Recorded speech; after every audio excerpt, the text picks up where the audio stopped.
Court में संविधान पीठ इलेक्टोरल बॉन्ड मामले में सुनवाई करती है। इलेक्टोरल बॉन्ड मामले में सुनवाई करते हुए यहां पर 5 जजों की खंडपीठ ये पाती है कि इलेक्टोरल बॉन्ड माध्यम जो कि चुनावी राजनीतिक पार्टियों के लिए चंदा लेने का एक माध्यम है, वो गैर संवैधानिक है। सीजेआई DY चंद्रचूड़ इस पूरे मामले की अध्यक्षता कर रहे थे। उनकी बेंच इस मामले पर अपना जो है फैसला सुना रही थी और उस दौरान पाया जाता है कि पिछले 6 सालों से चल रही इस मांग को लेकर, इस याचिका पर सुनवाई को लेकर अब इलेक्टोरल बॉन्ड आगे से वैध नहीं रहेगा, यानी कि इलेक्टोरल बॉन्ड के माध्यम से मिलने वाला पैसा तुरंत प्रभाव से यहां पर गैर कानूनी माना जाएगा।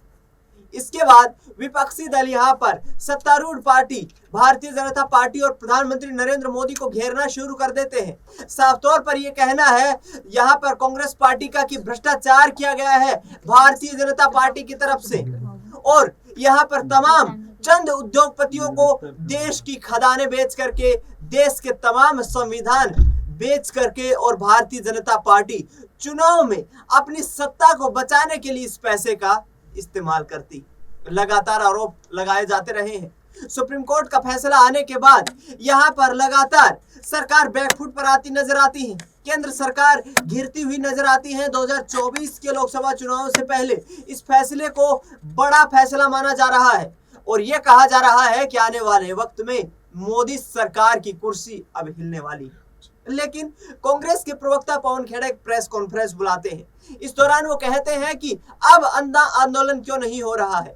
भ्रष्टाचार के खिलाफ भारतीय जनता पार्टी उस वक्त उग्र हो गई थी जिस वक्त 2011 में कांग्रेस पार्टी की सरकार थी। आपको बता दें कि अन्ना आंदोलन की बात इसलिए ज्यादा छिड़ रही है कि अन्ना हजारे के आंदोलन करने के दम पर यहां पर भ्रष्टाचार के खिलाफ कांग्रेस पार्टी को करारा आघात पहुंचा था और 2014 में कांग्रेस पार्टी को केंद्र की सत्ता से हाथ धोना पड़ गया था।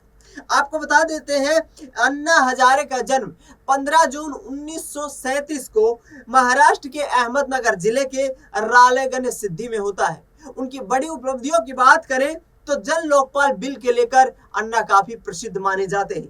5 अप्रैल 2011 से अन्ना हजारे ने दिल्ली में अनशन शुरू कर दिया था। सरकार ने बिल के लिए कमेटी बनाने का भी ऐलान कर दिया था। यह अन्ना की मांग थी कि जन लोकपाल बिल लाया जाए और इसके बाद 9 अप्रैल 2011 को यानी कि 4 दिन के बाद ही अनशन खत्म कर दिया जाता है।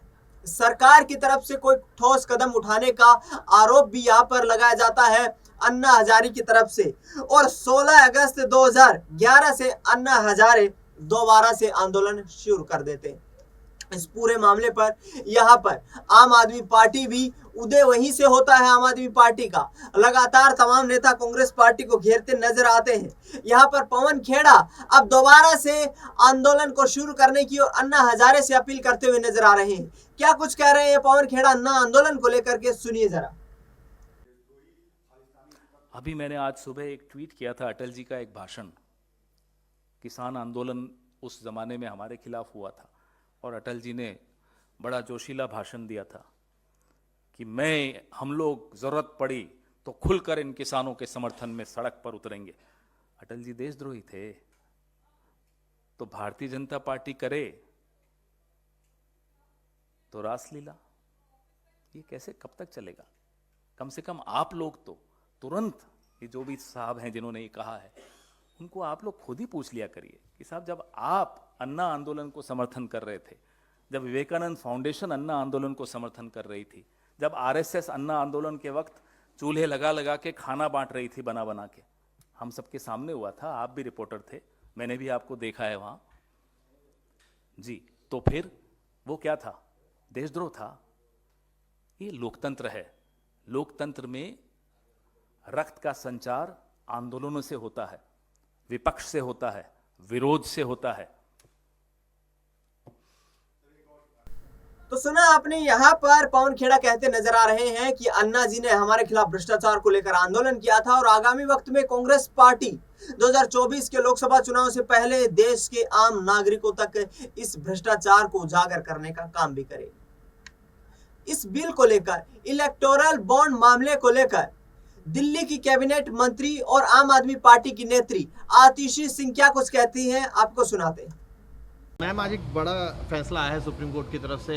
जो पॉलिटिकल पार्टीज के इलेक्ट्रॉल बॉन्ड्स थे उनको मना कर दिया गया है कि अब वो नहीं यूज हो सकते हैं और तत्काल प्रभाव से उन्हें निष्क्रिय कर दिया गया है और उन्हें अवैध भी घोषित किया गया। देखिए, हम इलेक्टोरल बॉन्ड्स के इस डिसीजन का स्वागत करते हैं। ये ट्रांसपेरेंसी के इंटरेस्ट में, इलेक्शन फंडिंग की ट्रांसपेरेंसी के इंटरेस्ट में एक बहुत महत्वपूर्ण कदम है।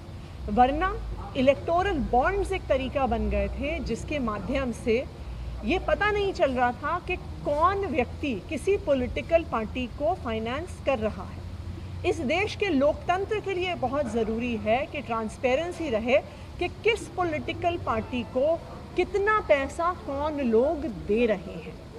और ये बहुत खुशी की बात है कि सुप्रीम कोर्ट ने ईसीआई को तुरंत प्रभाव से कहा है कि किस पार्टी को कितने इलेक्टोरल बॉन्ड्स मिले, उनकी सारी डिटेल्स को पब्लिक डोमेन में डाला जाए। इस देश के हर नागरिक को ये जानने का अधिकार है कि जिस पार्टी को वो वोट दे रहे हैं उस पार्टी को फंडिंग कहाँ से आई है। क्योंकि ये एक नागरिक को जानने का अधिकार है कि क्या जो किसी राज्य में या जो केंद्र में जो पार्टी शासन कर रही है, क्या वो अपने वोटर की चॉइस के आधार पर निर्णय ले रही है या जिसने उसे चंदा दिया है उसके आधार पर निर्णय ले रही है। इसलिए ये लोकतंत्र के लिए बहुत ही महत्वपूर्ण कदम है और हम इसका स्वागत करते हैं कि इलेक्टोरल बॉन्ड्स को तुरंत प्रभाव से अवैध घोषित कर दिया गया।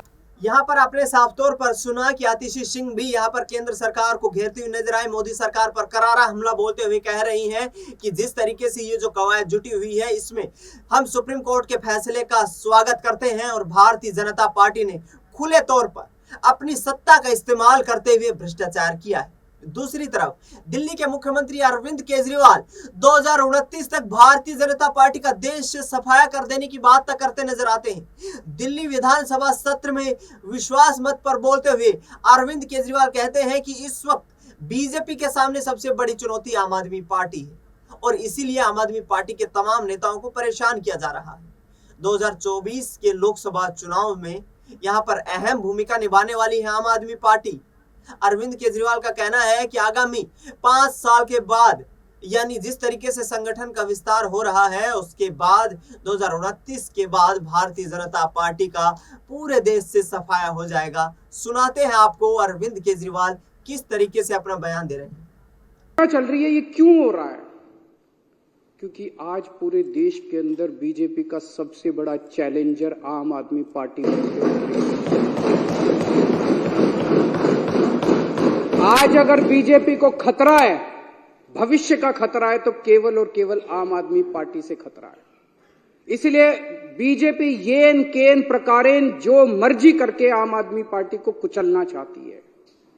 और आज पूरी जिम्मेदारी के साथ मैं कहना चाहता हूं, इसमें कोई अहंकार नहीं है कि 2024 के अंदर बीजेपी अगर नहीं हारी लोकसभा चुनाव तो 2029 के अंदर आम आदमी पार्टी इस देश को बीजेपी से मुक्ति दिलाएगी। तो आपने सुना यहाँ पर अन्ना आंदोलन से लेकर के और तमाम सुप्रीम कोर्ट के फैसलों का यहाँ पर स्वागत करते नजर आ रहे हैं विपक्षी नेता। वहीं अरविंद केजरीवाल भी ये कहते नजर आ रहे हैं कि 2024 का लोकसभा का चुनाव भारतीय जनता पार्टी के लिए आखिरी चुनाव है। इसके बाद पूरे देश में कहीं पर भी भाजपा के लिए कोई संभावनाएं नहीं बचेंगी। इस पर आपकी क्या राय है? कमेंट बॉक्स में हमें जरूर बताइए। मुझे दीजिए इजाजत। नमस्कार।